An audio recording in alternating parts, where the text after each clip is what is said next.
Hello and welcome to the Build with Baer Workshop. My name is Pat Baer. I'm here to assemble a model kit, and I'm also here to talk with all of you. And I'm going to start things off by throwing the Bear Cave, the Lego, the site, the Tier 2 blue emote into chat. If you are currently a subscriber, you can reply with those emotes. If you are not yet a subscriber, you can say hi. You could use other people's emotes. If you feel like being a lurker, you can go ahead and lurk. That's also okay. Lashbrook is here. Hello, Lashbrook. Welcome, welcome.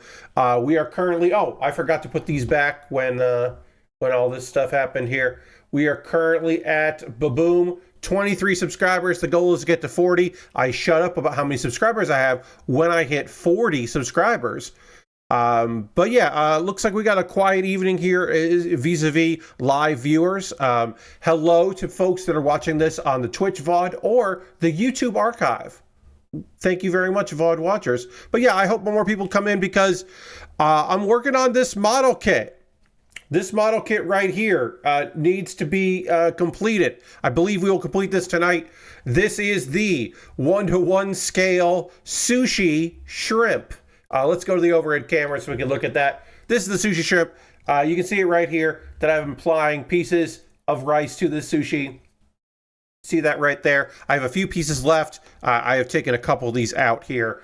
The exact number is 364 grains of rice. Obviously plastic. This is all plastic.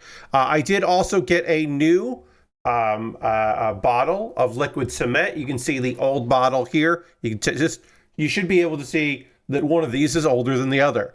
There's still a little liquid in here. What I'm going to do is I'm moving on to the new bottle, and then I will add in the old liquid to the new liquid because that's fine. But it'll be a lot easier for me to apply here, and I will not worry at all about running out of liquid cement, which is great. So we're just going to get into it right away. I'm gonna use the rice that I still have there, and then I will snip out more rice. But I'm just gonna get her into it right away. But I want to, close the lid every time. How close to empty did you get? Well, there's still some liquid in here. It's hard to see, but there is still an amount. But it's at the point where I have to tilt the jar in order for the brush applicator to make contact with it. So it's not in a good, it's not good, is what I should say. Like, there's still some in there. It's just, every time I want to use it, I have to tilt the bottle, because the brush doesn't go to the right bottom of it. All right, I did drop a grain of rice there. I was able to find, I'm fairly confident to say, all the rice that fell on Monday's stream. So if there's any pieces of rice that I drop today, I will just use that in the future. I will find it and then I will just add to it on my own outside of the stream. Is what I meant to say there. But yeah, right now I am just going to, whoops, come on, go there. I'm just going to apply rice. I'm going to turn the brightness down just a little bit because so much of this is white here. Let me just let me go and configure this video. I'm just turning the brightness down just a hair. Yeah, I think that'll be better. That'll be easier for you to see what I'm doing because these are, translucent. It's funny for me. This is funny for me because I had rice for dinner. I had fried white rice, home fried rice with some leftover steak and some veggies, and obviously soy sauce, and it was very tasty. But it is very funny to me to go from that to working on this. I did not have sushi tonight, though, but I did have some amount of rice. So I am just applying this here. The liquid cement will adhere these together. You do not have to apply it on both sides. I often will do that when I am doing a model kit of a vehicle. I will apply liquid cement to both pieces of plastic just to make it easier, because often it's friction holding it together. It's the pressure you're putting on there, where this is you're just adding to a base. So it's a lot easier for it to stick. And also, I will be applying liquid cement on top of all of this to do the next layer anyway, which also adheres the rice together better. So that works out pretty okay. Because what I'm going to do here is I am just going to put another layer of liquid cement on here on the sides that will harden. It will harden the pieces together, and then it'll be good. In the second hour, I will talk about the anime I watched this week. I'll cover the stuff I didn't cover on Thursday stream, and then also cover one of the two shows that I normally cover on Saturday, and the other show I will cover on Monday. So I'll do a pretty good, damn good episode of Water Magician, and then I will move on, and I'll talk about, when I talk about Ruri Rocks, I will also talk about Silent Witch on Monday. All right, now I'm just going to put a layer of liquid cement on top of this to kind of adhere it all together and let it dry that way. And then I think I could probably put a few pieces back here. We're almost ready for another layer, and of course I do need to snip some together. And while I'm snipping things, this liquid cement will harden. Everything will dry and harden, and it'll be good. But yeah, I only have a few of these left in here, so I can. Oh, that did not stay. Yeah, that stuck. Good. And let's get another one going here on the back of this. Put it like that. Yeah. And then just apply a little bit of liquid cement right on top. I mean, I've been meaning to get more cement in case the other stuff ran out. So this was a good excuse to get more of the cement that I needed anyway. All right, and now I'm just going to snip out some rice here using my snippers. The next thing that I'll be working on is a Lego set. It's been a while since we did Lego on the stream, and that'll be nice. And I do have... I don't have a Lego set, but I do have coming in the mail sometime next week what do you call it? What brand is this? It's not Lego. Who was the other big name in it that does all the Pokemon? Why can I not remember the company that makes this stuff? I'm going to look this up. I'm going to look up because I have the photo of it for, reference photo. Oh, wait, no, that's right. Sorry. I'm thinking I bought a Lego set. I didn't buy a Lego set.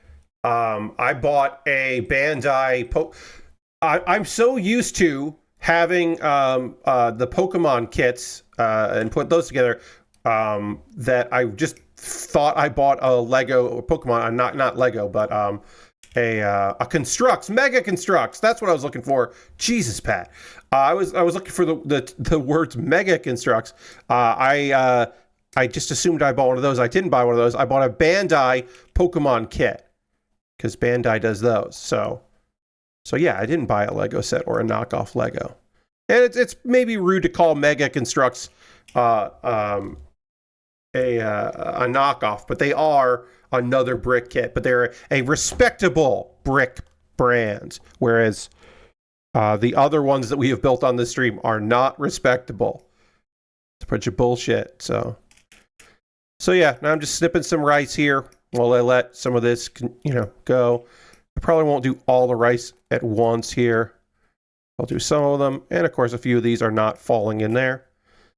But yeah, as I said, I did have some rice today, so this was fortuitous.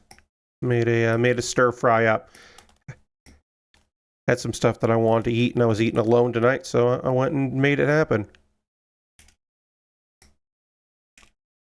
And then, weather willing, I will grill tomorrow. But if it's gonna rain, because it might rain, then I won't grill, and I'll just use the George Foreman inside, which of course is the George Foreman grill, but it's not the same thing, and you know that. But I've only grilled using our grill outside once this season, and I would like to get out there and do some more grilling. So hopefully I will be able to. Hopefully I'll be able to get that done, because I do really enjoy using the grill. So I got some good looking burgers, so I'd like to grill those up instead of just putting them on the George Orwell. But you know, whatever. I'll still treat them right. I will still you know, throw some salt and some garlic powder on there and let them get ready for it. You know, season them up a bit. A little pepper, maybe. We'll see. But yeah. All right. I'll do half of this, which is 3, 4, 5, 6, 7. So yeah. We'll do a little less than half, and then we'll snip out the rest. Give my fingers a break. Generally, when I'm building a model kit, I don't snap out all of these. Like, I don't repetitively use my snipper clips over and over and over again. So it's I'm like, oh yeah, I'm doing this a lot here. If anybody was here on Thursday for, you know, I didn't do a model kit building stream, but that was a fun hangout. Thanks to everybody that joined me for that. There will be another one. It'll be on Monday the 24th, also starting at 7 p.m. And it will be similar. I mean, the vibe will still be the same of, you know, donations mean that I change my list and move stuff around, but also I'll be doing I won't be doing the exact same thing. There'll be some gaming. There'll probably still be Hearthstone because that's just an easy thing for me to stream, but I'll do some kind of video game stuff. And then also other segments. It's going to be a true variety show. I might even do some building there. I might build a kit, like a one-stream kit, and do because I have an entry grade. I have an RX-782 entry grade. And then also as a reminder, if someone donates to the Ko-Fi, the project in the Ko-Fi, $69, then I'll eat these 2 pieces of very old gum that came out of card packs that I opened on Thursday. And if this is your first time hearing about that, yep, I said if someone donated $69 because it was a funny number, then I would eat this gum. And I say eat because I don't think it would chew. I believe that gum will dissolve in my mouth and be awful. But I will do it because I'm fundraising. I don't usually truck in terrible. But yeah, but I will do that for card packs from the 90s. It's going to be awful. Going to hate it. All right, so I'm just going to do a layer of cement here on top just to kind of get something started here. And then apply some rice. That's the job. Come on. We'll just put some on here at first. Hold them down for a second so they adhere. Add some more cement. I actually switched caps here, and I'm using the old brush because when I went to use the new one, it was all flayed out, and I didn't like it, so I'm using the old one. And they're identical in size, so lid works just fine. Just using the tweezers is good for fine tuning, but right now, this kind of layer, I'm just kind of like placing them somewhat higgledy-piggledy, somewhat willy-nilly. But it's a little faster this way, and it has the bonus of looking, you know, not planned, which is what I'm going for. One fell off. That's okay. Oh, a couple fell off here, yeah. Let's get some more cement on there. The act of brushing them is pushing them off, which is not what I want.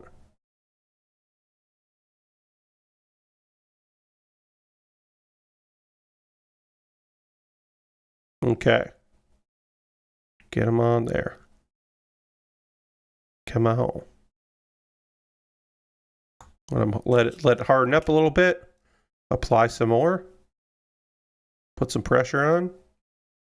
Find any empty spots that I want to apply more liquid cement to. I mean, part of this is the process of letting this dry. Knowing that, I will say this. If there are a couple pieces left at the end of this stream, because I am going to wrap up, at 11 p.m., I will call this finished, even if there are a couple pieces of rice left, because I'm not going to start Monday's stream with all right, and I got to add 5 more grains of rice to this, and then we're done. So I'm going to call this finished, even if I do a little bit of application of it at the end, because it's a thing that, the difference between a couple grains of rice, I don't think would be even noticeable to anyone. I think if I didn't tell you I had a few more and then to put them on later, you would not realize that. It would be okay.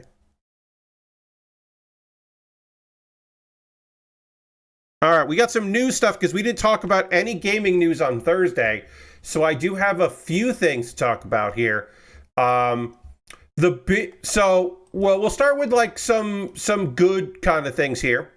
We got another union. Always good to talk about gaming unions. Blizzard's story and franchise development team have unionized. And that's fucking awesome. Workers within Blizzard's story and franchise development, which is the SFD team, have unionized to become the largest cohort of Microsoft employees to organize following the merger with Blizzard Activision.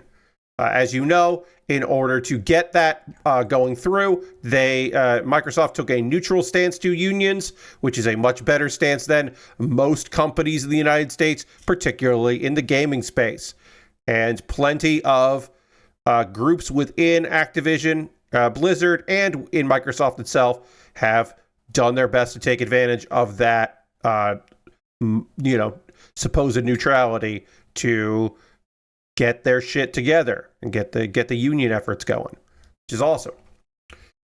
This union has been recognized. This is Blizzard's in-house cinematic animation and narrative team.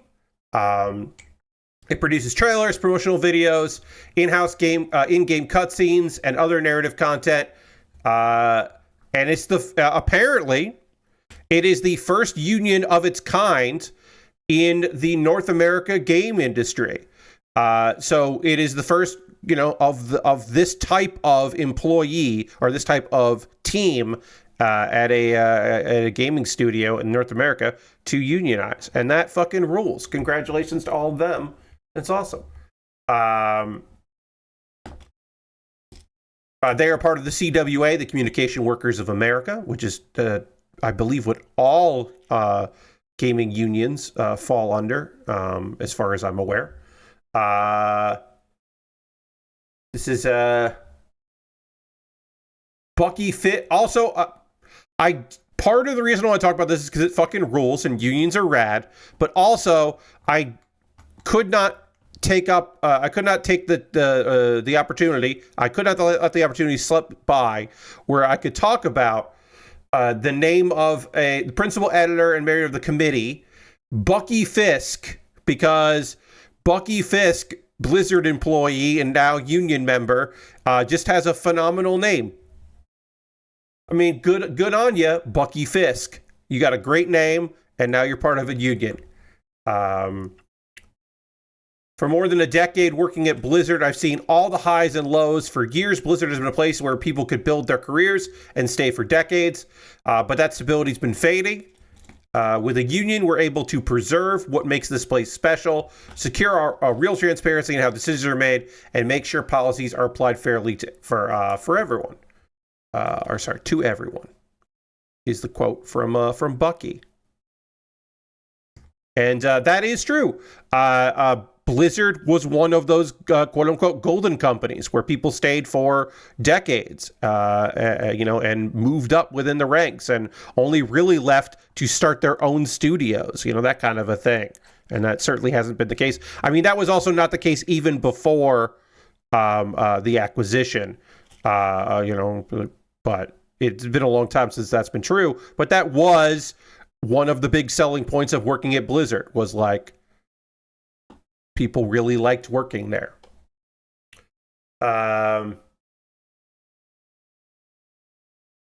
Almost 3,000 workers have formed unions at Microsoft, so that's across all of them. And that's wild. because that's a third of the amount of people that's say a third of the amount of people that got laid off in the last round of layoffs at Activision Blizzard. So Activision Blizzard King, a subsidiary of Microsoft across all of Microsoft. So that's rad. Good for them. I hope things go real well for them. Meanwhile, at Arcane, the union that is in Arcane Studios, which again is part of Microsoft, they're out there making their union voice heard by demanding that Xbox, the owner, Microsoft, severs ties with Israel. And that fucking rules that's coming in. Now, I should say that these are French employees, and they have more protections than American employees do, so they should theoretically face less pushback from Microsoft over doing this shit. But good for them for recognizing their power and making use of it. That's fucking rad. We love that around here. They sent an open letter in support of Palestine and of course, also the BDS, the Boycott, Divestment, and Sanctions Movement. This was STJV union members at Arcane Studios in France.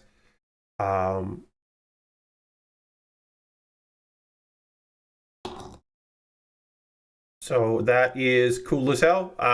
Arcane Studios addressed leaders at Arcane, ZeniMax, Microsoft Gaming, and the wider Xbox Group, and called for the company to terminate all ongoing or future contracts with the Israeli regime. Of course, this is not... Xbox doesn't do this, but again, obviously, Xbox part of Microsoft, and Microsoft does have agreements and contracts with Israel. So this is using...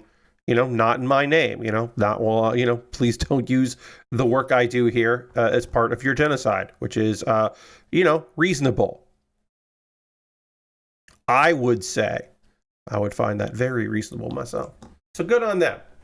And again, these are French employees, and union protections pretty fucking strong in France from reports that I have read in various other industries, as well as the gaming industry. So hopefully they don't face horrible and irreparable backlash for speaking out.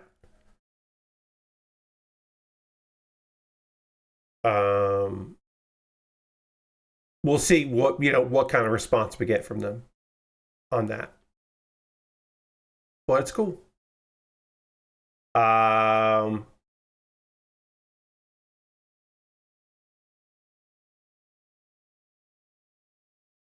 Blackbird Interactive, the folks what made Minecraft Legends, Homeworld 3, they have gotten back the property rights for Hard Space Shipbreaker.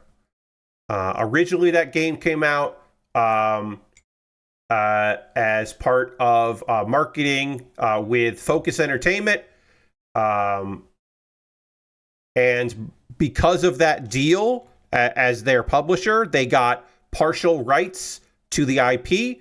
And that is a thing that sometimes you have to do. Sometimes you will make a game for a publisher and it's their IP. Other times you pitch a game to the publisher and they just publish it and they have publishing rights. And sometimes in order to get that publishing deal, you give away some of the IP rights, because publishers without people to make, that way they can have somebody else make a spin-off game or something. It is fairly standard, but if you are a studio that wants to self-publish, it's sometimes hard to get that stuff back.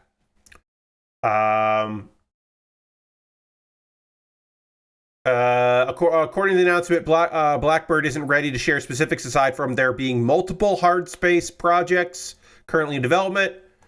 And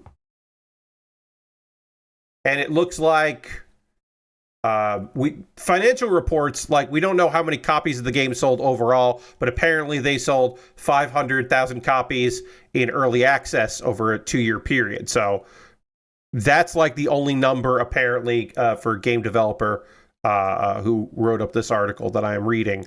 That is apparently the only full numbers that they have right there. All right. I'm going to give this a base layer of liquid cement, and I'm going to snip out some more rice here while I give this time to dry, because as I was adding rice to it, I could see other rice hadn't fully cured, and it was moving around. So we're just going to coat this in liquid cement. And then push that aside, and I'm going to snip out some more of this while I look at other things to talk about.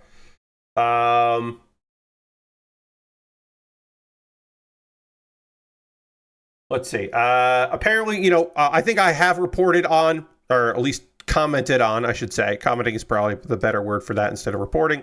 There had been some layoffs previously at Blackbird Studios. This is a Canadian team.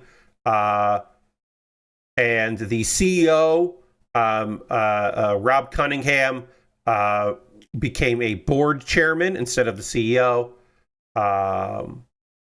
And the CSO, the Chief Strategy Officer, ended up becoming the new CEO. So that moved around. They had some layoffs, and that was apparently in 2023. And then also right after that, Minecraft Legends kind of ended. So they also had to shuffle people around because they no longer had the support role on Legends. But yeah, now they got the IP back, and hopefully that means that there'll be more games. People really love that one, so hopefully things will go well for them. All right, we gotta fucking talk about this shit. Maybe you've heard about this. I recommend going back in the Wayback Machine a little bit here to the to August 13th for this article at on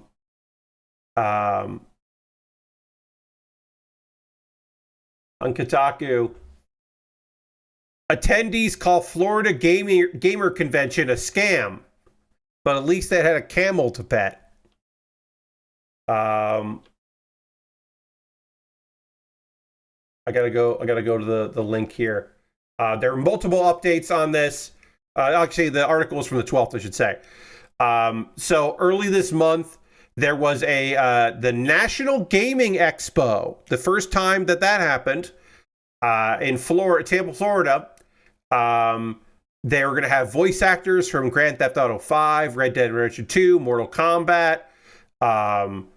The people who used to voice Peach and Bowser, the composer of Donkey Kong, Grant Kirkhope, along with other music, Grant Kirkhope, the legend.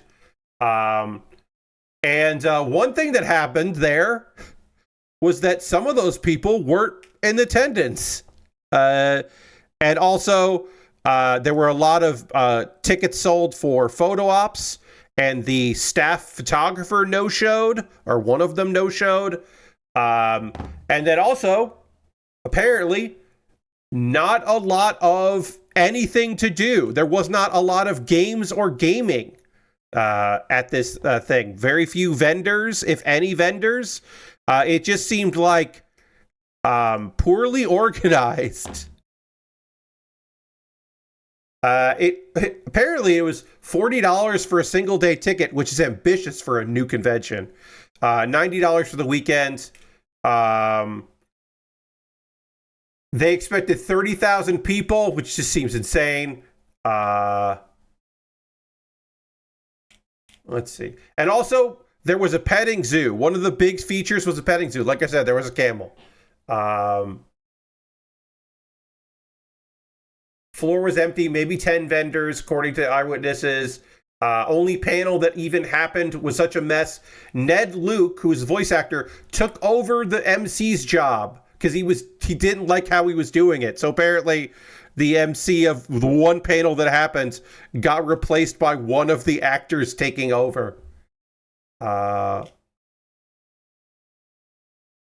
There were health insurance and T-Mobile vendors, and barely any that had anything to do with gaming.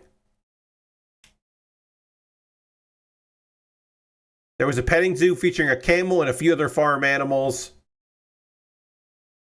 There is one person that tweeted, "The National Gaming Expo has got to be the worst convention ever produced. All they got is a camel and no games." And then again, some of the talent didn't show up.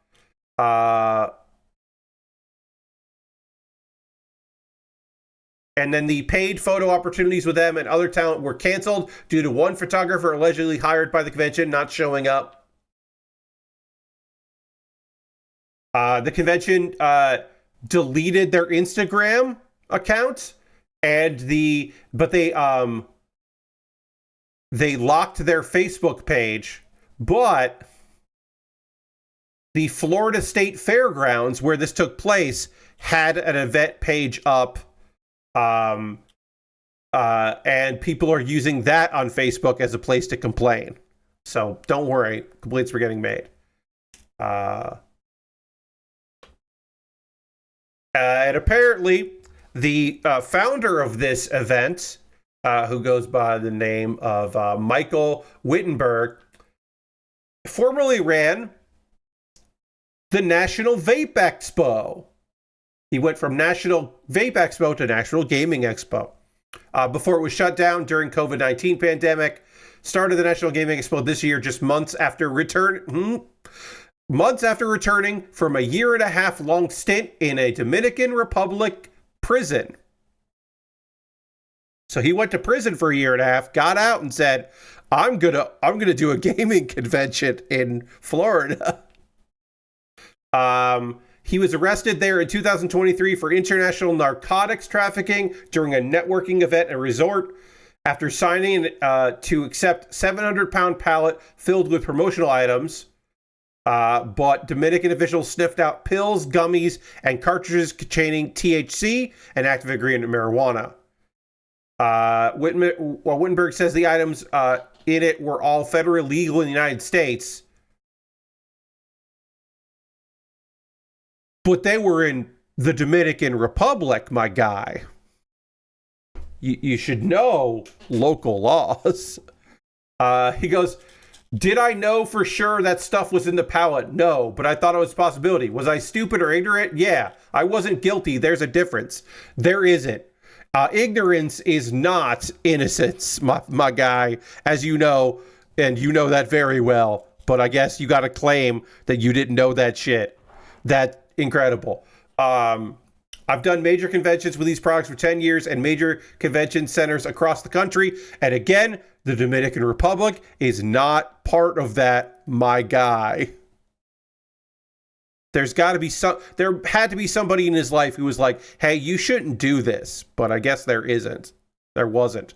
But anyway, there also should have been somebody that said, hey, no, you can't pull this off. Don't try to do this convention, this gaming convention.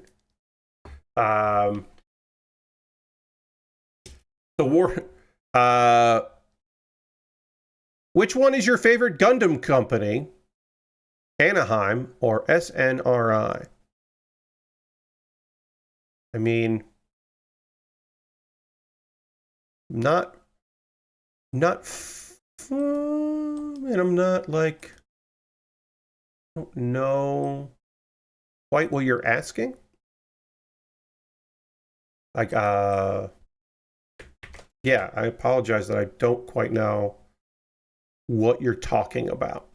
So I'm sorry that I cannot answer that question.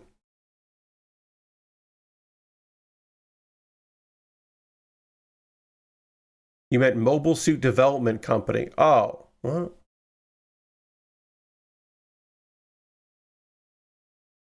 I mean, neither. I guess my answer is neither. Yeah, I'm gonna go with neither. You mean okay? I had to look it up because I could not remember. You mean the Strategic Naval Research Institute? Yes. The part of the Earth Federation. Yeah, I could not remember that acronym. I apologize. Yeah, at Anaheim Electronics. I was like, because I was just like, what are we we're talking about a gaming convention that was a big disappointment for a lot of people. And I was just like, I do not know what you are asking me here. Here's the thing. If I've got to be honest with you, if it's just between those two, then it's probably Anaheim because they are on the moon, which makes them cooler in my opinion. But I have not really thought about that, which one I like better. But probably Anaheim because they're on the moon. I guess that's my answer.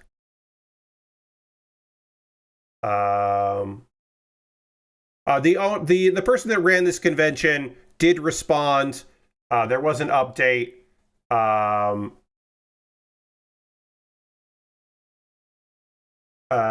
And apparently his big thing was it was their first year running it, and because the gaming industry is so insular, he had trouble getting vendors, which is like, well, then you should probably know that before you do it. And then also maybe then don't, that's my thought. That's my big thought is like, then maybe you should, if you know that, then maybe you should stop with the whole running this convention thing. We didn't get a ton of vendors because I'm new to the industry and because it's a first time show. But what we did do is we did try to put the biggest cast of characters gaming has ever seen in one building. So that's just like crazy. If you're like, well, if we get a bunch of voice actors, then a bunch of people will show up. And I guess some people did show up. But like, that's like a fundamental misunderstanding of what a gaming convention is. Like, a big element of a gaming convention is access to video games.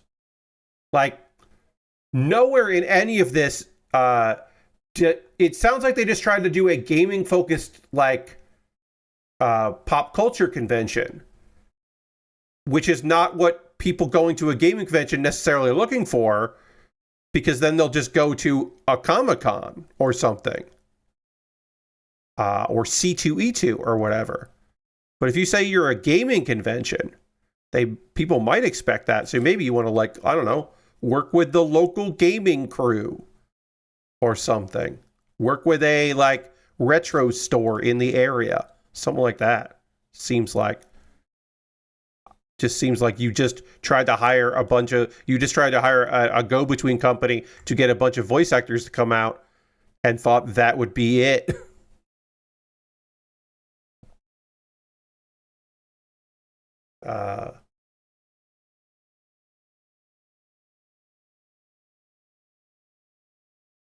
And they say they got bullied.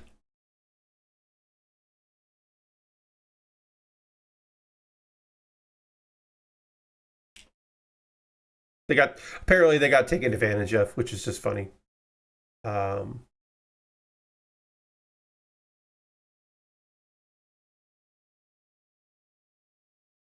Let's see.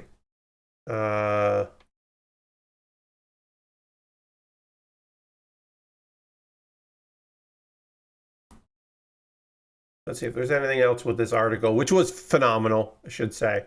Totally worth a read. Yeah, that just seemed like a big nightmare. I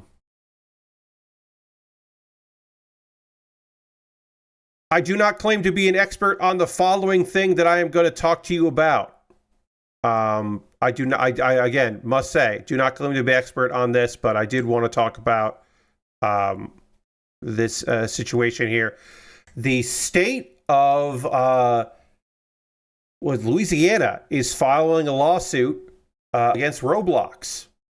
The Attorney General Liz Murrill has launched a lawsuit against Roblox, saying a breeding ground for sex predators, which is a fucking headline. You say so myself. It's like, yikes, but all right, well, we'll see how that goes. Louisiana Attorney General Liz Murrill announced action, explaining that she's coming after the gaming platform due to its lack of safety protocols, and claimed that this results in danger for children. And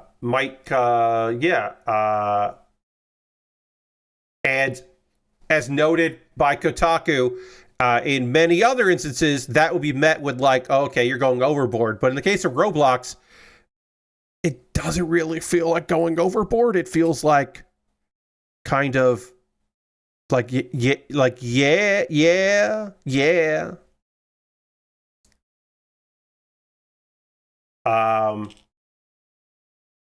Roblox is overrun with harmful content and child predators. Because it prioritizes user growth, revenue, and profits over child safety, every parent should be aware of the clear and present danger posed to their children by Roblox so they can prevent the unthinkable from happening in their own home. The longer statement describes, because there is no age minimum and requirement to verify age or parental permission once you sign up, users can say they are younger or older than their actual age, allowing child predators to pose to children, and for children to bypass any age requirement. It's like, yeah.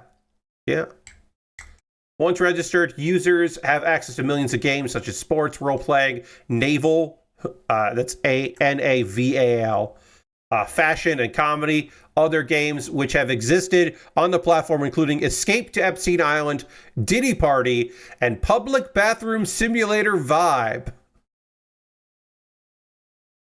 These games and others are often filled with sexual explicit material and simulated sexual activity, such as an example that I don't feel comfortable saying out here. I don't feel like I need to say one of the examples that is provided. You can probably guess by those various games that have lived on the platform.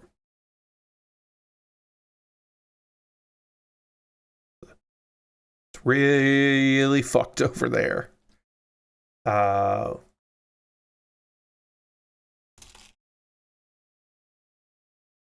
again, it's one of those things where you're like, all right, this is an attorney general from a Republican attorney general from a Republican state, and like, she's like, in oftentimes when folks like that are talking about games, you're like, well, they don't fucking know what they're talking about, and this is exploitive and all this other stuff. And then it's like, no, it's fucking Roblox.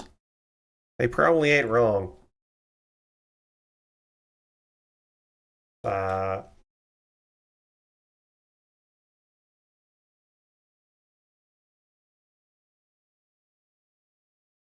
And a good point made in this article on Kotaku is that, it's not hard to say you're over 17 and provide fake evidence that you are, but you also don't really have to even do that because the people that make the games say what the age requirement is, and often games that are sexual are just labeled as okay for teens, and so that is not a thing that they have to worry about, which is like fucked.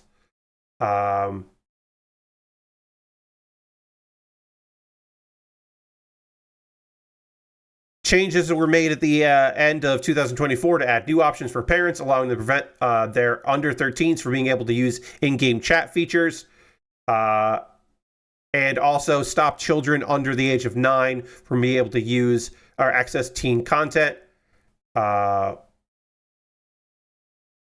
But also, that was something that only came in 2024 and not any time before that.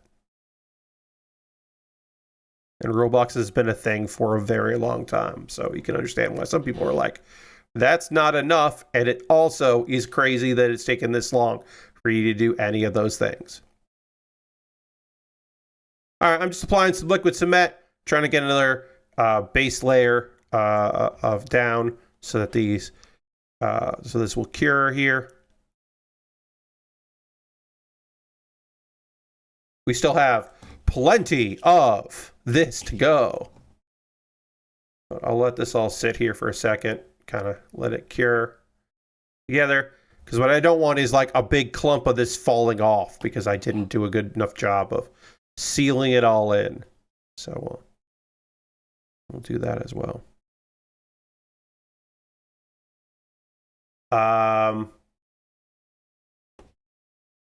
There's still nothing to stop a 13-year-old from accessing very adult content or having an unmonitored text communication with anyone. Uh,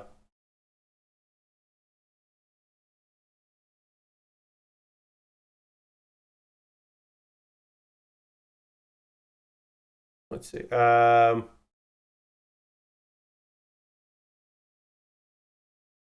Be interesting to see what if anything comes of this. If other states also decide they're going to get involved as well. If this is the beginning of it, this is just it, and just ends up becoming Louisiana. We don't know, but it is, I think, important to pay attention to these kinds of things, as there are many people, not just children, many people all over the world that play stuff on Roblox, and so it is an interesting thing to pay attention to. So I will keep my eye on articles like this, because I think that is important to kind of know what's up.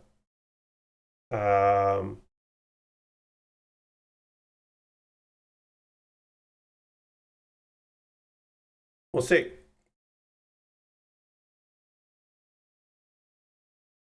One last news story here. This one is kind of fucking wild. So we will chat about it.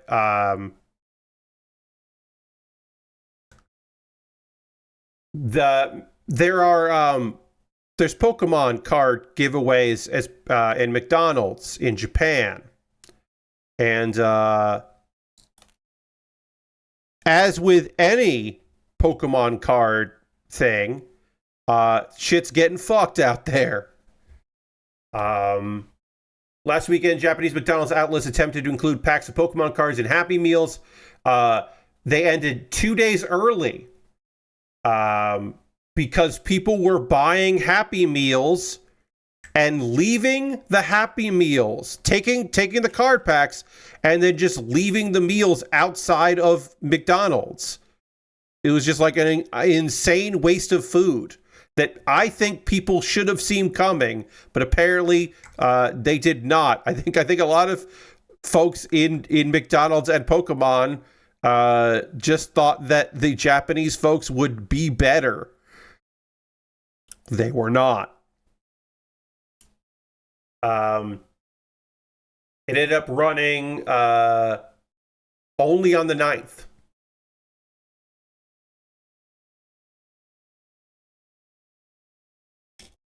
Scalpers rushed in to buy dozens of Happy Meals, remove the cards to resell them, and then dump the food on the street.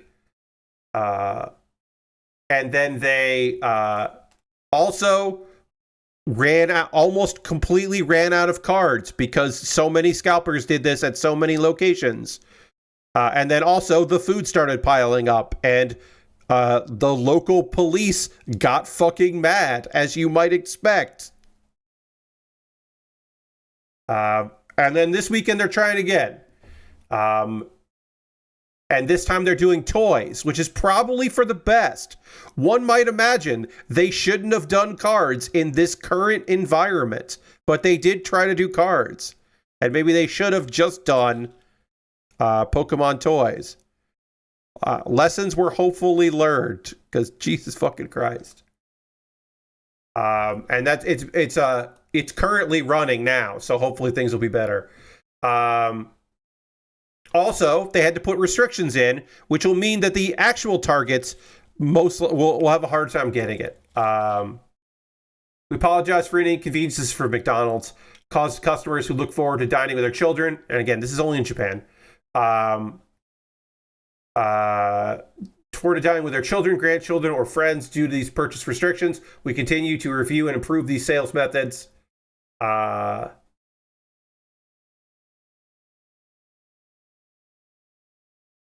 And basically, it's no more than 3 meals per group is basically what they're saying. So if you go into a McDonald's with a group of like 4 kids, you can only buy 3 Happy Meals, which is, like, again, not ideal, but at least you maybe will be able to get a Happy Meal and get your Pokemon toy. But yeah, once again, scalpers and the whole idea of putting value on a children's card game ruins things for children. As always, the folks that suffer the most are goddamn children. And that's me being reductive, of course. Pokemon TCG is for anybody that wants to play Pokemon TCG. It is not purely a game for children. It is just a game designed with children in mind. And it would be great if those kids could afford to play cards. But that is not particularly likely right now.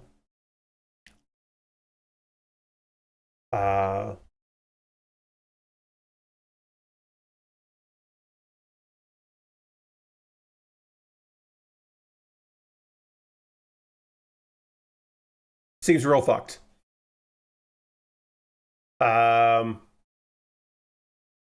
At this point, the episode of Collision is just about done, AEW Collision, so I will mention the end of the results. I did read the results because that was unfortunately forced upon me because Collision was taped earlier this week. But the results of one match is that Nigel McGuinness will represent AEW against Zack Sabre Jr. For the IWGP World Heavyweight Championship at AEW Forbidden Door. And that fucking rules. Now, would I have liked anyone in the four-way match that he was a part of to win that? Yeah, I mean, Hechicero winning would have been cool. Lee Moriarty would have been fucking cool as hell.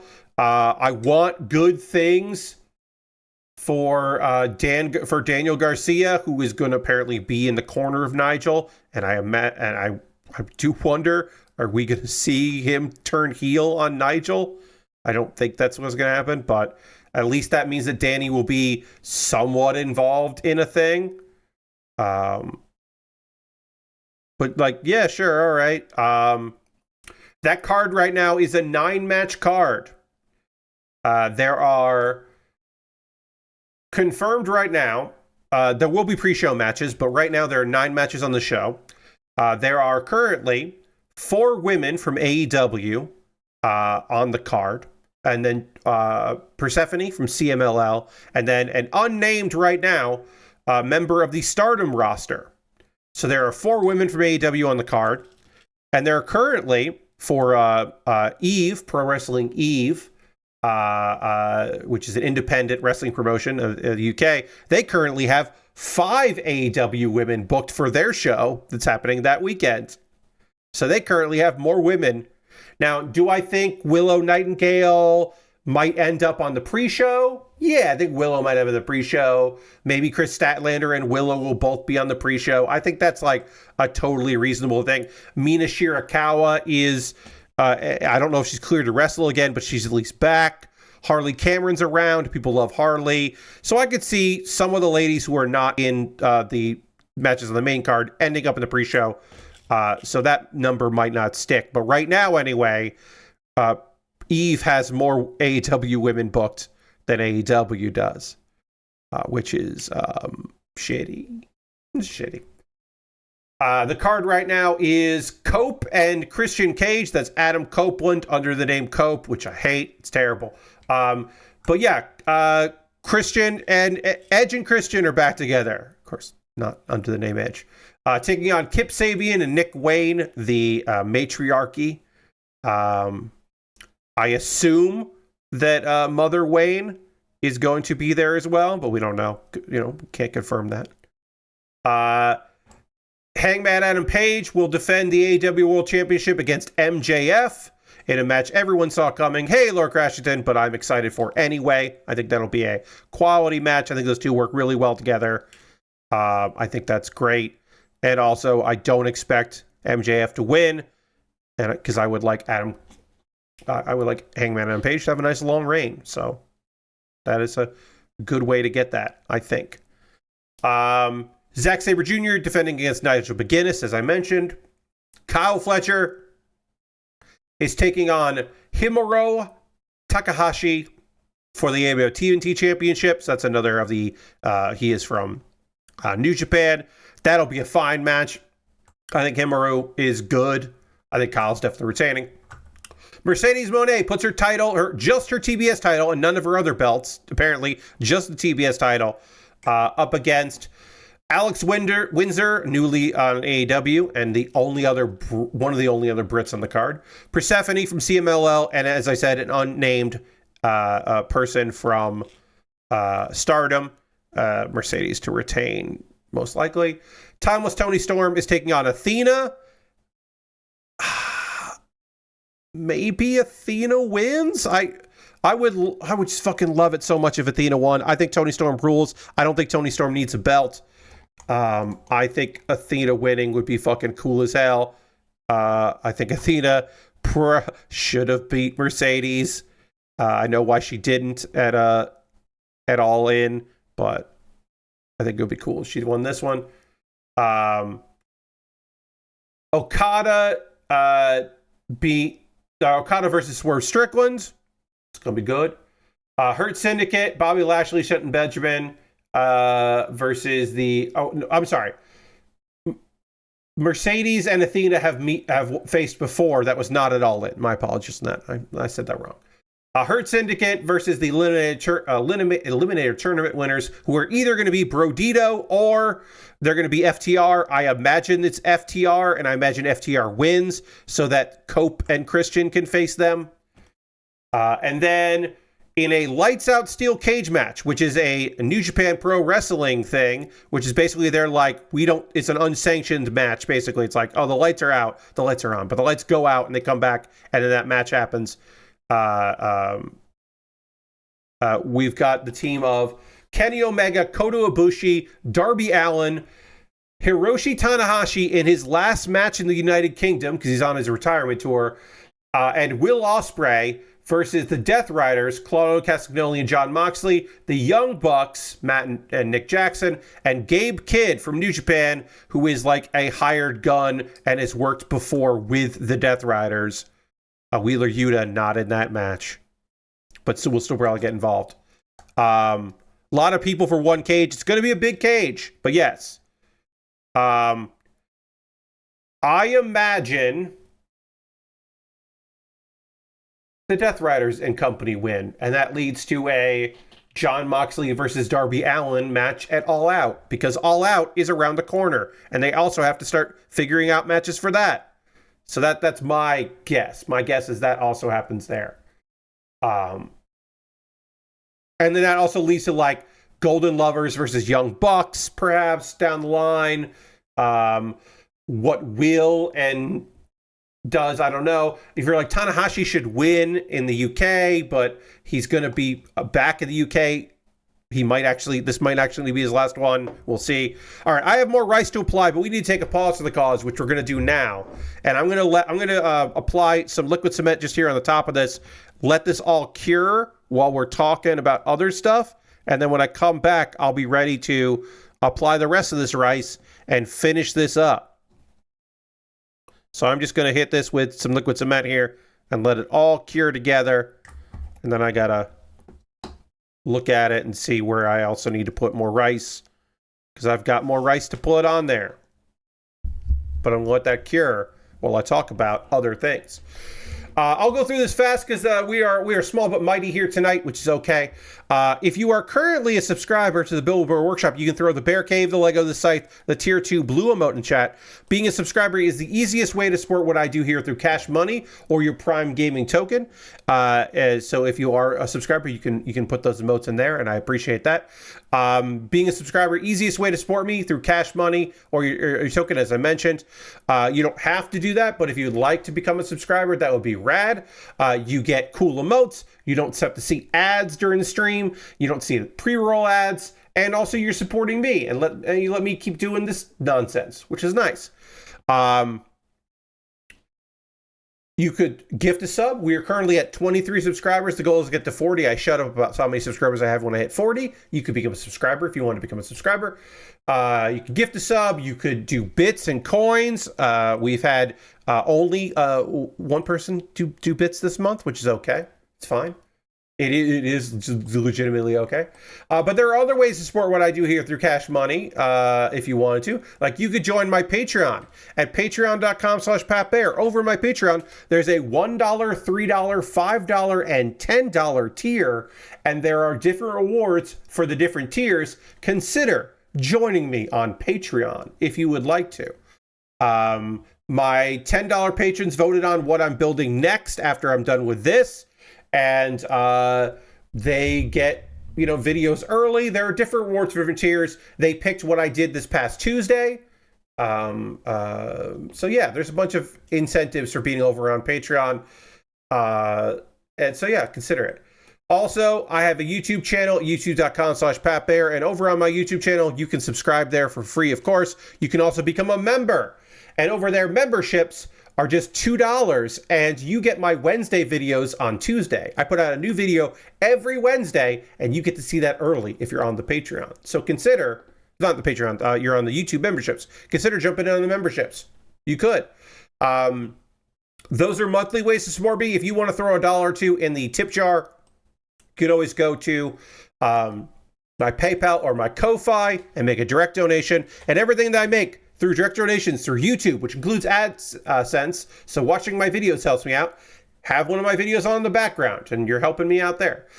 Through Patreon and through Twitch, all goes into a fund, and out of that fund, I pull money out to buy model kits and Lego sets and off-brand things and weird stuff. I have a nice little backlog of things. I just ordered another model kit that I'm very excited to build. It should not take too long. I got 2 things in the mail. They're coming to me in the mail that I just purchased because of your generosity.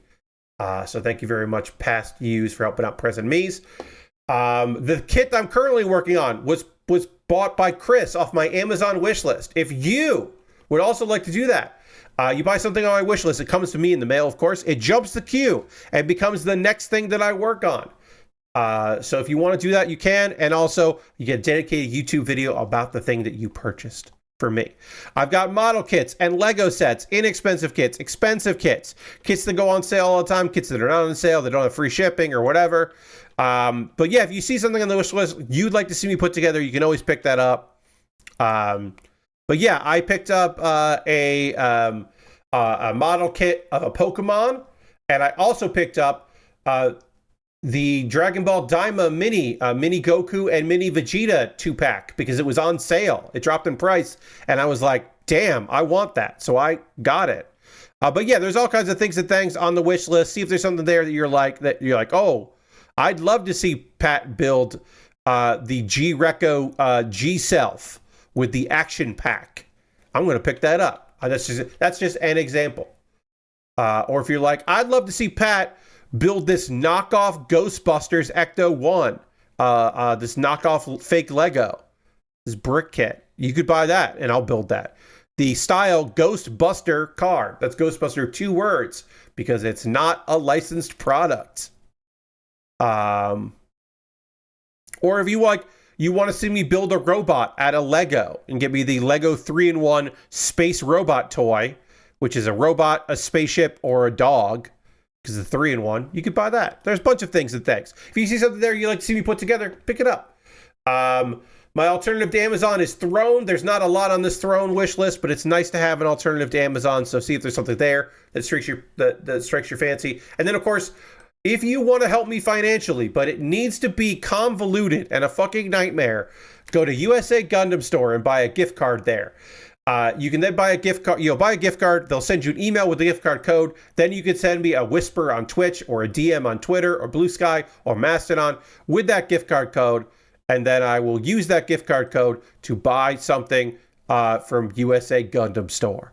And then you can even make a suggestion like, hey, Pat, USA Gundam Store has the Red Gundam, which Amazon doesn't have listed as being out. So like, you should get that or something. I mean, that's just like an option. You could do that because I'm pretty sure that Amazon does not have. Some stores apparently have the Red Gundam, but Amazon does not have that listed yet.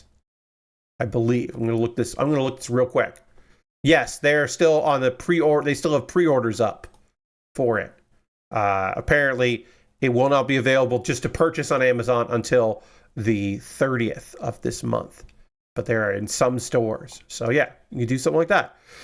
If you want to support me but not spend any money, you could join my Discord. My Discord is full of very kind folks. And it's a chill little place to hang out. So you're more than welcome to come hang out there. We'll get back to building in just a moment, but first, I do want to say that I will have a new episode of Pat Baer's Anime Club up on Monday. The most recent episode is my recommendations for this current season, and I will talk about two of the shows I recommended in this very stream. And the other video I have for you is my weekly Kuma Baer series, my anime recommendation series, and I am talking about Himoto Uramu-chan, which is a phenomenal, chill slice of life show that you should check out if you haven't. The first season was a high dive. The second season is not available anywhere legally for streaming, but I believe in you. If you want to see it, you'll be able to. But the first season you can find on high dive. Himoto Uramu-chan is about this perfect girl. She's the perfect student. Everybody loves her. She's great. But when she gets home from school, she turns into a little gremlin, and all she wants to do is drink cola and eat chips and play video games and lays about. And her brother, who is also her guardian, is just doing his best. And they're surrounded by lovely, wonderful people, great characters in the supporting cast. And it's very fun and silly. And even characters that should be annoying aren't annoying because it's a delightful series. You should check it out. It's part of my month where I'm just talking about the chillest of chill slice of life shows. And it's so chill. It's just a good time. It's very fun. I highly recommend that show. So you should check it out. All right, I'm going to talk about some anime here that I've been watching. I got 3 shows to talk about here. We'll kind of go through it quick. Before we get into that, I am going to transition back to the overhead camera so that I can keep applying liquid cement and rice to this kit. And in order to do that, I need to dramatically transition back to that camera and drink some water, and I'll do that right now.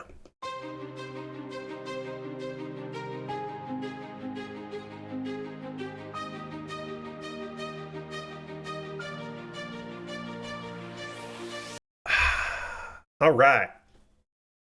As I have said, I did the counting, and we have 364 pieces of rice to apply here, and I have applied most of them. If I do not finish by the end of tonight's stream, I will finish it all off stream, and I will call this being done, and then on Monday I will start a Lego set. So, but I do want to finish this up, and I don't want to do like 4 or 5 pieces of rice on Monday's stream. So we are going to call this completed when I'm done tonight, wherever I end up. I can go right up to 11, but I don't want to go over 11 because I want to watch Collision. I want to watch professional wrestling. I watched some of the first hour, but obviously I didn't see the second hour. I want to see Hechicero versus Nigel McGuinness versus Daniel Garcia versus Lee Moriarty. Because that's just a fucking incredible 4-person match. This is the premise of that fucking rules. How solid does the rice feel when packed like this? Asked Lord Crashington. This is fucking solid as hell, Lord Crashington. Now, obviously, the pieces that I have applied here in the end aren't as solid because I just applied them. But this is hefty. The outer layer here is probably a little loose. Like, if I started going at this, even with my tweezers, I could break this apart. But if I started trying to whack at some of this, it ain't going anywhere. Shit is solid. Because I have just put layers and layers of liquid cement. And also, Lord Crashington, this is a new bottle of liquid cement. I'm using the old applicator because I just think it's... The new one is just really sprayed out. So I'm using the old applicator. This is a new bottle, and then when I've used a good amount of this up, I will add what's left of the old bottle, because there's still a bit left, but it was becoming difficult to use it because I don't have to bend the bottle to get the applicator to contact with some of the cement. So eventually, I will marry the leftovers into this one. But yeah, this has been solid as hell. Once the cement dries, or and everything kind of cures together, it's been great. All right, so I got some anime to talk to you about. We'll go through these kind of quickly. but we'll do our best here. So, the latest episode of City was very fun. We are back to just having a bunch of small little stories, whereas the last episode was like one big story. I mean, it was a bunch of small little stories, but like it was like one plot line with a bunch of like mini chapters. This is now a bunch of different plot lines because we've moved past the whole weird thing about the founding of the city and all of that and the tower. We watched the family, the Adarata family, having a chaotic breakfast. There's a lot of sight gags and a lot of nonsense before they all rush out to start their errands for the day.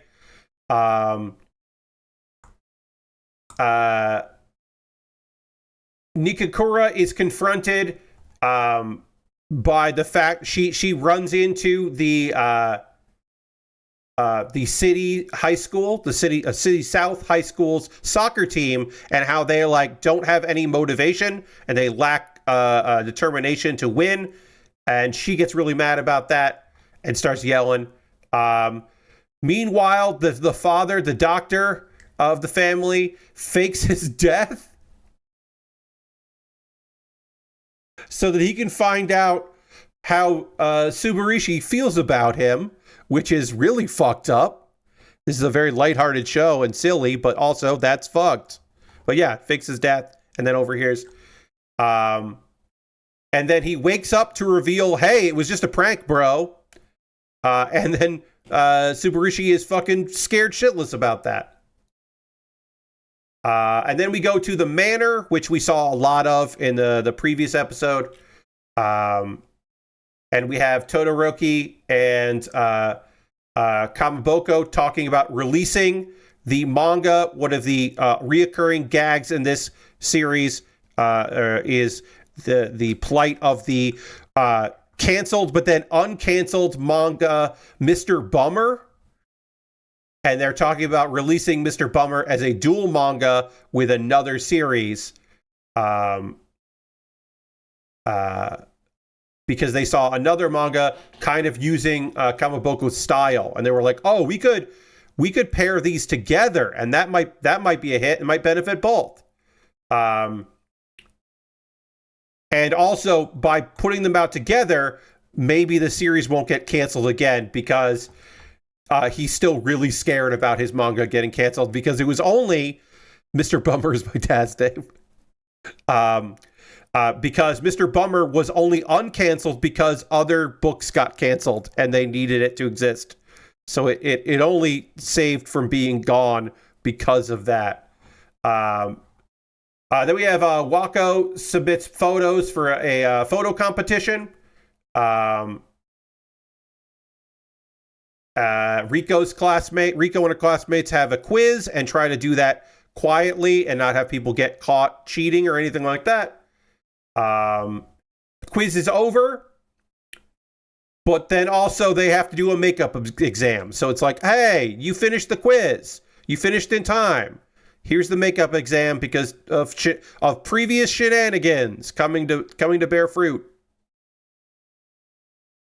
And then Todoroki encounters Wako and invites Wako to publish for Weekly City after seeing the photos. Because remember, she submitted some photos, and in the same episode we find out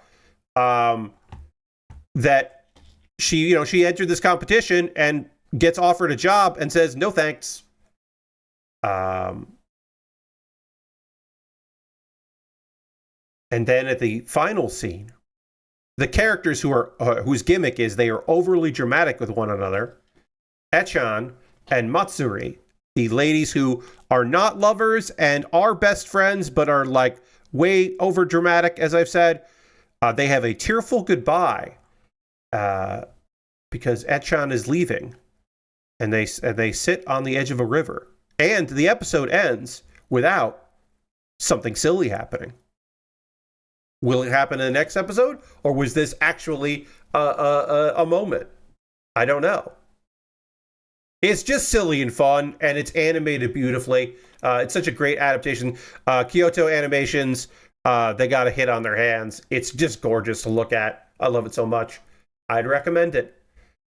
I don't know if I can recommend the new season, the second season of Panty and Stocking with Garterbelt, or it's called New Panty and Stocking with Garterbelt. I have no idea if I can recommend this shit because it's so fucking wild. Panty and Stocking have cousins. Our crazy cousins here, our crazy angels have cousins. They are boys. They are twin boys. Named polyester and polyurethane, and they are fuck boys. They are twunks. These boys have an incredible glow up when they transform. They are attractive men, and it is wild. I found out vis-a-vis Instagram that one of there was a voice actor whose name escapes me. My apologies. Who tried out for the role of either polyester or polyurethane and didn't get it. They had him come in to do the voice of Panty in the future, Guy Space Pirate Panty, and also he's the voice of Paul Walker, the Paul Walker based character in the Fast and Furious sperm segment of the show. But he apparently auditioned for one of these fuckboys and didn't get that role. But these dudes are fucking nonsense. So they got sent by their dad to go and take over as ghost hunters because the girls are just, the Anarchy Sisters are just like too out of control. So meanwhile, they need to fight these boys. And so they meet an arms dealer named Gunsmith Bitch, who is the new best character in the show. And it's not just because her name is Gunsmith Bitch. She is incredibly cool. She's one of those characters where you're like, if they don't bring her back, they fucking suck ass. If this is a character that should have her own spin-off, she should get her own spin-off show, or at least manga, at least a one-shot. Tell me more about Gunsmith Bitch. She rules. They get new gear because the brothers who have been in heaven for longer, for a while, have cool technology and stuff, so they get an upgrade. This is the halfway through the season. This is their big upgrade. They get new gear. They get some of their weapons unlocked that have been powers that have been sealed. It's great. So the Demon Sisters and the Anarchy Sisters team up to take on the brothers, and they have a ghost hunting competition. Which is a very chaotic scene and most of this episode. And they win, and then the brothers get taken back to their heaven by their father, who reinstates the Anarchy Sisters' licenses so they can keep hunting ghosts. Because again, this competition, they were doing it illegally, but it was healthy competition between cousins, I guess. And because they did so well, they got a bunch of heaven coins as payment for that, because they're trying to get back into heaven by getting a bunch of coins. But of course, they owe Gunsmith Bitch money for all of the gear that she gave them. So she takes the money. And then Rami, who's a big deal up in heaven, instead of punishing his sons, he grants them the ability to continue to be assholes to their cousins and to try to eventually defeat the Anarchy Sisters, Panty and Stocking. So the idea is that these are going to continue to be annoying dudes, and they will continue to exist. And hopefully it means that there will be more of Gunsmith Bitch, because she fucking whips ass. She's very cool. She was super cool. All right. I'm going to let this sit for a second while I talk about Water Magician. But I want this to kind of cure here a little bit. We have some rice left to put on, but right now I'm just kind of building it out. So I want to apply some liquid cement and let this sit and not touch it for just a second. So we're going to let this sit here just a moment. This episode of Water Magician was kind of all over the place, a lot of plot setting. One of my favorite chapters of the manga is coming up. I don't think it's going to be episode 7. It'll probably be episode 8. Probably episode 7 will be the cliffhanger, but it might be next episode. I don't know. We had a week off of the show, but we're getting to one of my favorite fucking fights, where Ryo, our main character, is just like belittling a fucking demon for just clearly not being strong and being like, they must have misunderstood how good you are because this is very easy for me. And it's fucking rules. But I don't know if we're there yet. There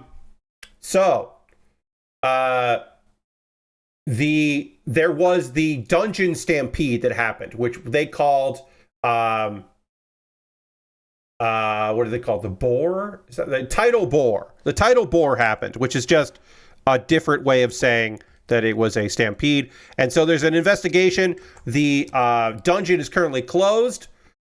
We have a bunch of characters interacting, and Lynn, who is a high-ranking adventurer.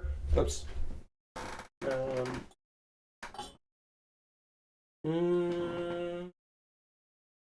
I did drop a piece of rice. If I ever find it, I will just apply it later. It's okay.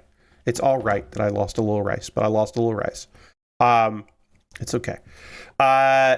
She is dumbfounded by the fact that apparently Ryo is using spells he created himself and doesn't use incantations. This is an ongoing theme where Abel, our main guy, our main guy's friend, is just like, yeah, Ryo is an incredibly powerful wizard. I keep telling you. And they're like, that doesn't make any sense. And he's like, I know it doesn't make any sense.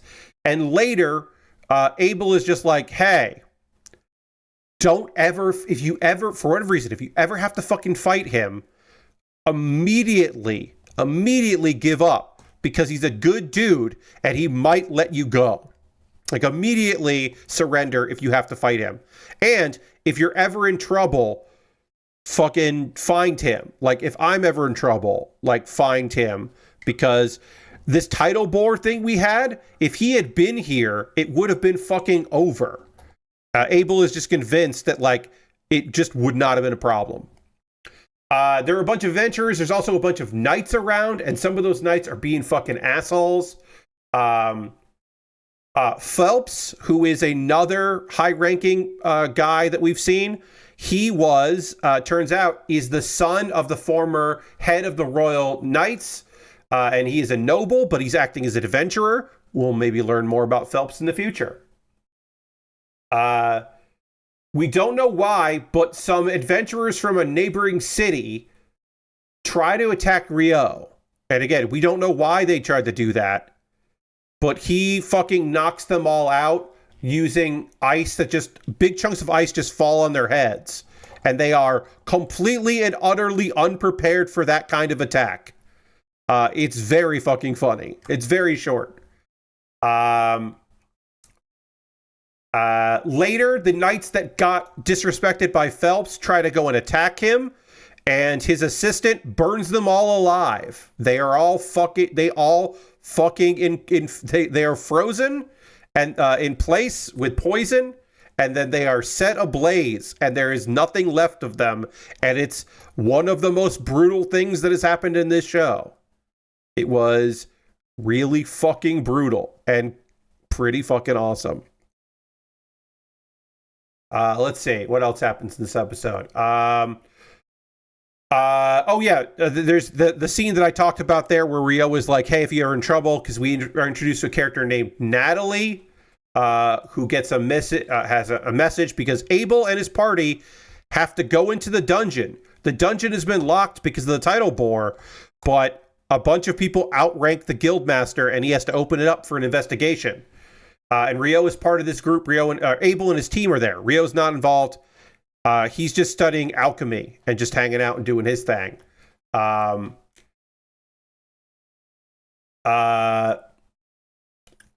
Abel leads his party and a bunch of other people down there, and they come across a portal, and everyone gets teleported somewhere, and it's going to be fucked.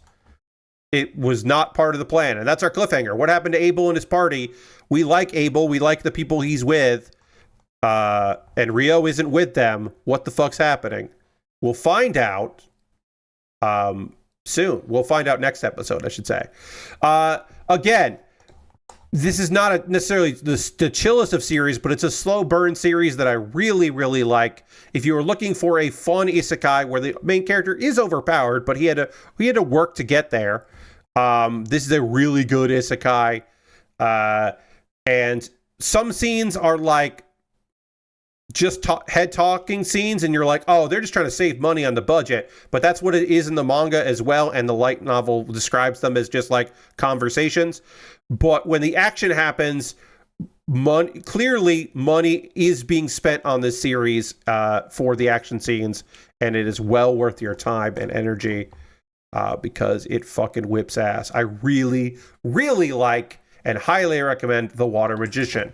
It's probably my second favorite show of the season because City is just so good. New shows, returning shows, there are a lot. Like, all of the returning shows this season are bangers that I watch anyway. So, Sakamoto Days has been great. The new season of Dan Dan is really strong and fucked, but also really strong. And fucked, but also really strong. Now is the part of the stream where I want to hear from you, friends. We have some time to talk about this. What are you watching right now? What are you playing? What are you up to? What are you into? We haven't talked since Monday about that stuff. If you had any plans for this weekend, you watching anything, you playing any games, let me know. On Tuesday, I tried out some demos. I did not like High Above. It feels incredibly empty, and they probably should not have made that demo. I did not enjoy Tanuki Pawn Summer because I thought it was going to be a game about delivering mail, which it is, but it's also about doing BMX tricks. It's mostly about doing BMX tricks, and I thought I was going to get a casual game, like a little bit more of a visual novel game about a Tanuki trying to deliver packages, and it's actually just it's just a Tony Hawk game with a Tanuki, which is cool, but not what I wanted. I really liked Unboxathon. I thought that game seems very fucking cool. I am excited to play more of Unboxathon. It is a weird clicker about opening packages and selling the contents you find in there.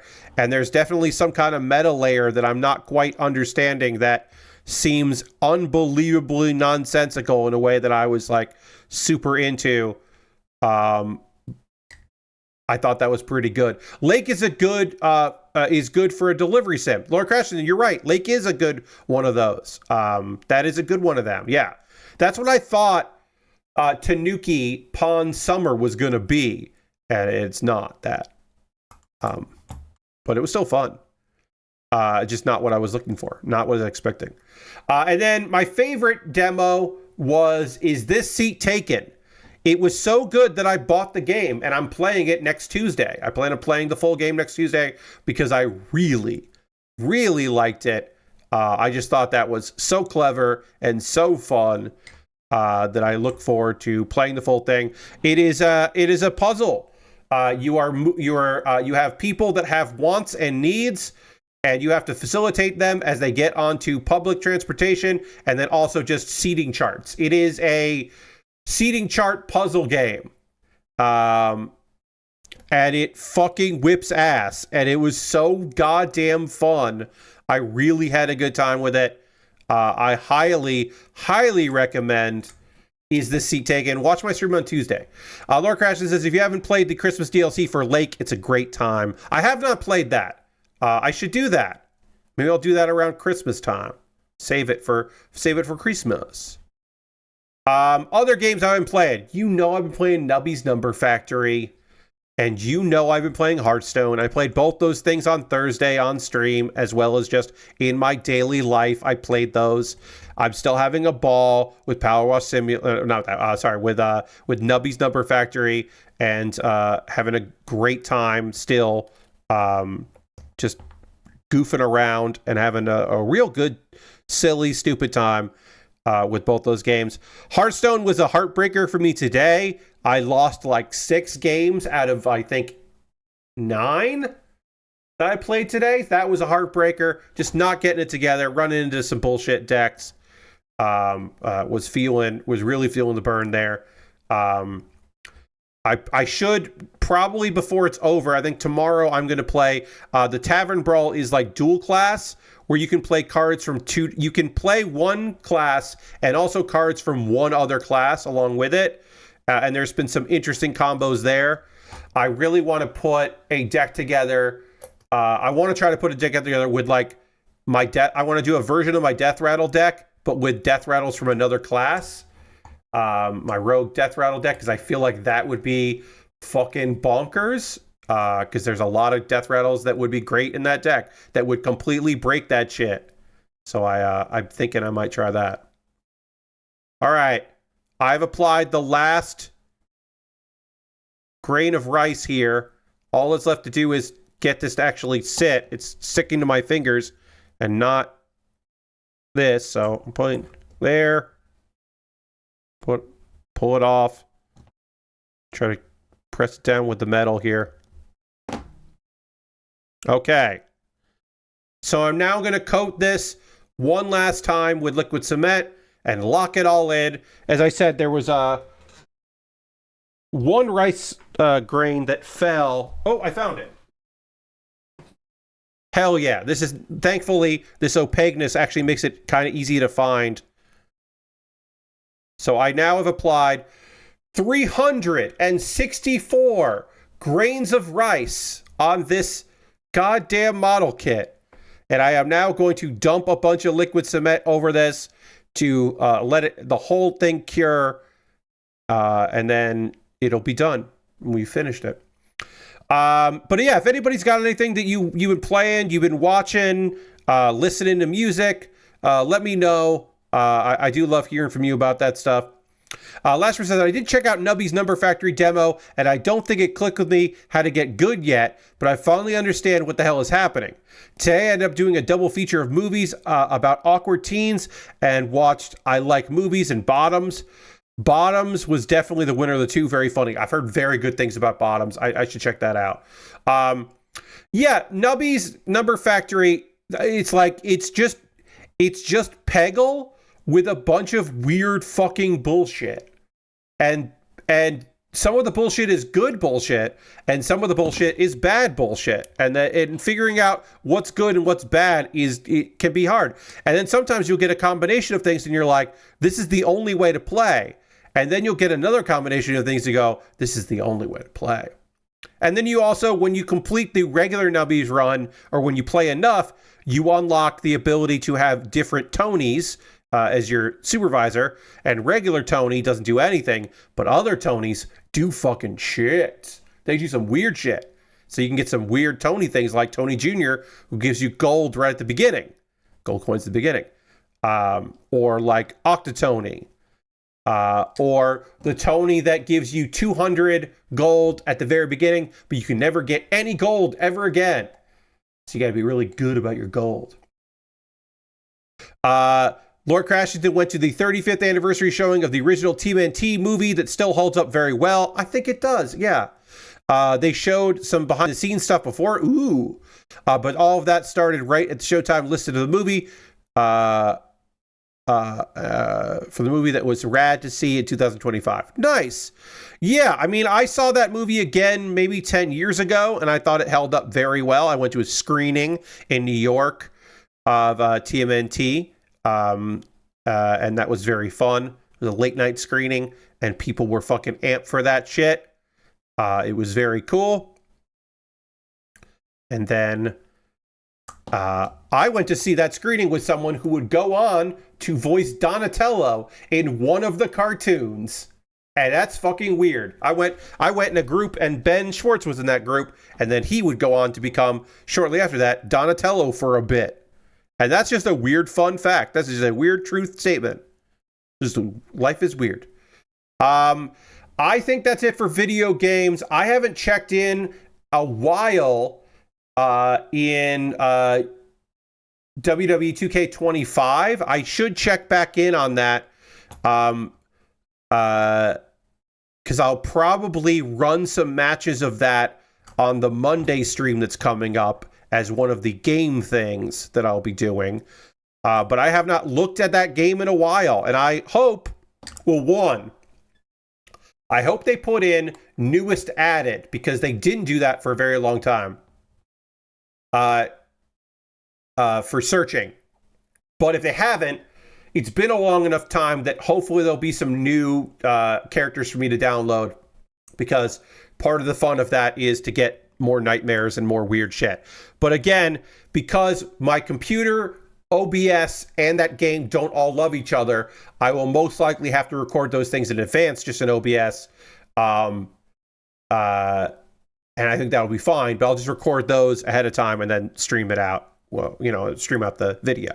And that's easier. It's a lot more legwork, but I'll just dedicate some time next weekend doing that. And I think that'll be okay. All right, I'm going to apply one last layer of liquid cement here, and then we can call this built, and then we can get into the next thing I'll be working on. We probably won't start building it, but we can open up the box of the Lego set that I'll be working on next. Lord Crash says, I feel like Raphael is kind of the kid Gohan in the group, and he's got a potential that he can't tap into until he deals with anger issues that he struggles with throughout most of the show and movies they've made.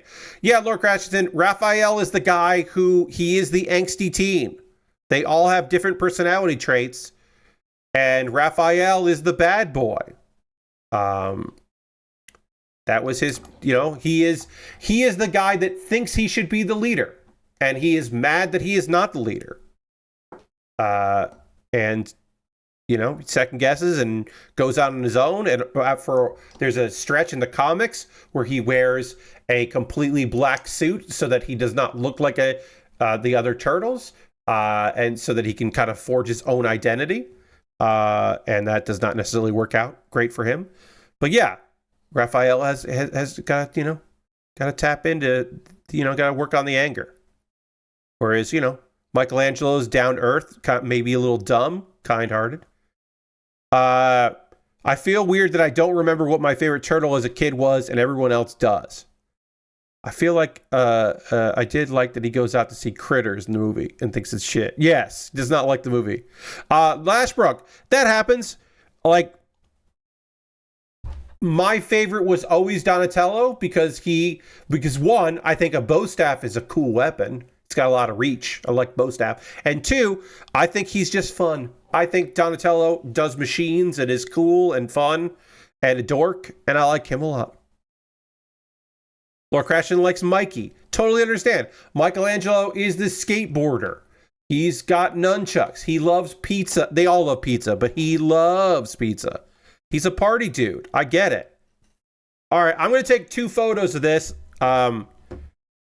This is 364 goddamn pieces of fucking shrimp, not shrimp, sushi rice on this shrimp here. So I am now going to take a couple photos, and then we can look at the Lego set that I'm going to be starting.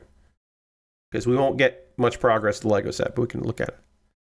Though it's funny that Donatello is the one that skateboards in this movie. Yes.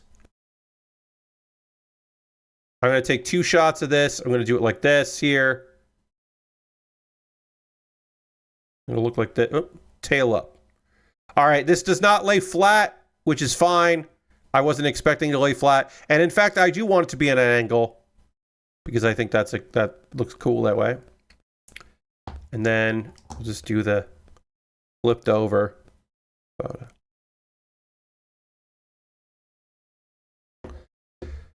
This will cure. I'm going to leave it shrimp side down for it to cure here. And then I don't know what I'm going to do with this. I mean, I'm going to display it. I'm also going to show my folks because I think it's very funny that this exists and I made this. The 1-to-1 shrimp sushi is just funny to me. But I got to let this fully cure because otherwise the rice will chip off and then I got to redo it. So I'm going to let this cure overnight, let this lay out and just, enjoy. Lord Crash says, I did play some Nubby's Number Factory and beat the first run with Tony without too much trouble, though Squid Tony ended poorly for me. Yes. So the ability to get a bunch of squids is a double-edged sword because a squid is only as good as the thing you're copying. So if you have enough gold for going into the black market and you get a cool black market item like Jake the Snake, that's great to double up. But you don't necessarily want to double up some other items there, right? It doesn't make sense to double some items up because you don't really need multiples of the pyramid, for instance, or the chicken, the rubber chicken, that kind of thing, which are items in that game. All right, so we'll put this aside just for a moment here. Let this do there. When we're going to switch our photo here to the donut truck, the Lego donut truck. Lego donut truck, which we're going to start on Monday fully. We got some time left on the stream, so we can take a look at it. We got 2 books here. First book is the truck. Second book is the donut stand, which apparently you could take off the truck if you wanted to, which is fun. But you obviously you want to put the donut truck on, or the donut shop on the donut truck. But yeah, so we got 2 books here. We'll start by just doing whatever they want me to do here, which is, okay, so you can build your own way, which I build it your way, which I don't know what they mean. Oh, I think they mean I could do it via the book or via the app. I could scan the QR code and use the app. I'm going to use the book. We're going to start with bag 1 and this one piece here. So we got 2 bags and a piece. And we're going to start tonight, start by just sorting. We're going to null all of bag 1. And then we'll just get the colors together right here. Yeah, and then we'll that's all we're going to do probably for the rest of this game, is doing a little of that. But yeah, if anybody else has anything they've been working on or playing any video games or reading anything, watching any TV, going to the movies, let me know. Love hearing from you about that. Tomorrow I am doing a one-shot, so I'm excited for that. D&D one-shot. I've been doing a bunch of D&D one-shots. I would love to get a full-time game back together again, but that doesn't seem to be in the cards right now. So I've been doing a lot of one-shots with the collective group I'm in. But I'm doing that tomorrow, and that's going to be really fun because that is always fucking really fun. Just start putting together in a way you think it goes without a manual to tell you what the man thinks you should have done. Yeah, no. I mean, that is a way to do things, Lord Cratchington, but that is not my particular style. All right, only one face on this guy. This guy's only got one face, and he's got a beard and glasses, so that's pretty cool. And a hat. He's got a good hat. I like that. I like this hat. And then legs somewhere in this. There he goes. Legs. All right. We got a minifig done. Congratulations to us. We got a minifig. But yeah, not right now. I'm just going to null by color here. Just separate by color. Because that is a good way to get all this stuff together. And then I like to do stuff like this to minimize the pieces that we have.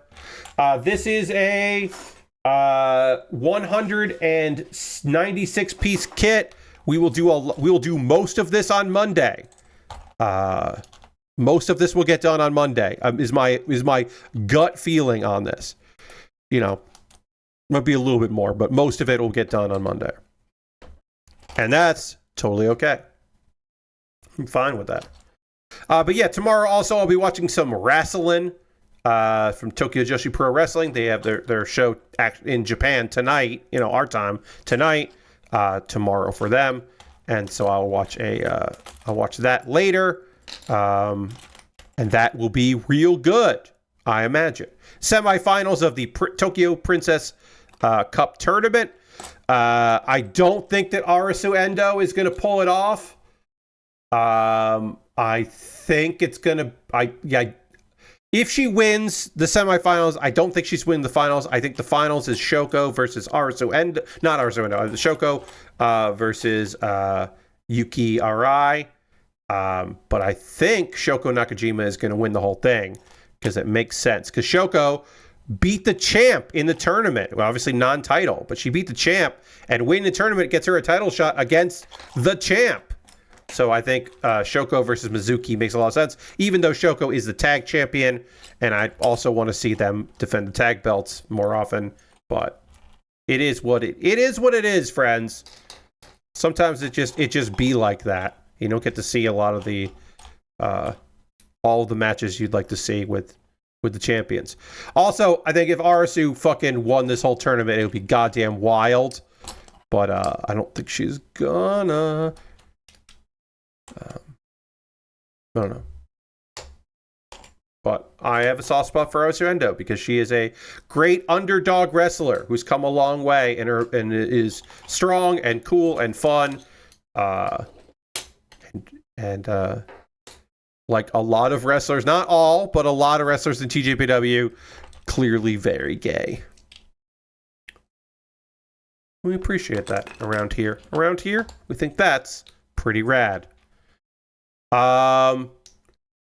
Monday stream, we will start this Lego set. It'll be nice to do that, to do a kit that does not involve liquid cement in any way, shape, or form.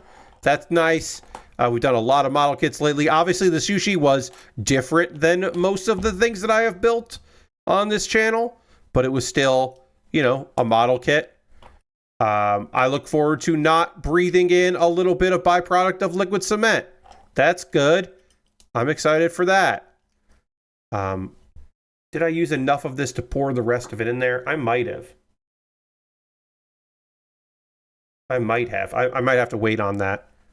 Or I could just say I don't need to have all of that liquid cement and just get rid of the old one, which I also could do, and dispose of it properly, which is another option. Basically, disposing it properly means that I would take it outside and open the lid and let it evaporate in the air. And that is the proper way to dispose of that kind of product, weirdly enough. All right, I've got everything sorted here by color at least, or I can sort the rest of it here. And then I'll just redo all this on Monday. Because that's when the next stream is. That's when we're going to work on this stuff. Is on Monday. Yeah, so that's bag 1, and there's also obviously bag 2 that I'll have to do as well. Bag 1 is the vehicle. Bag 2 is the actual donut shop. But I'll get to that when the time is right, which will be on Monday, as I said. And I hope that you will come to that stream, because it will be fun. It'll be a good time. And we got our little Lego friend. A little Lego friend here to hang out with us as we're doing things and things. Got his little hat. He's got his little hat. Fun little hat. And then, of course, tonight we completed this monstrosity, this lovely thing. The sushi rice, the shrimp version of the sushi rice. There's many. I thought this one was the best one. And I think it looks neat as hell. I'm going to let this cure a lot so it hardens. I might let it cure fully, and then tomorrow put even more liquid cement on it just to kind of adhere it around, go around the edges, really try to lock this in so that if it falls over or falls down or something, it won't fall apart. Really try to protect it, but it is done, and we will call this built. I do not expect to build another one of these. I could put it on my wish list, I guess. Thank you again, Chris, for picking this up. I could put another one of these on my wish list, but I don't think I'm going to. I think doing one is enough, and I think everything on any other one would just be repetitive and kind of silly. But this was fun and different, and I do like fun and different, so I'm not mad at it. I'll say that. Not mad at doing this. But that's going to do it for tonight's stream. Now, the thing is that every stream around here ends with a raid. That is how we end every stream. We always end the stream with a raid. We're going to go find somebody doing cool stuff out there, and we're going to go spend some time with them, because that's the least we could do, because it's cool to go and hang out and support other streamers. And maybe you're not done with being on Twitch for the night. Maybe you want to go do something else. So let's go see what's up. Who's doing things on a Saturday?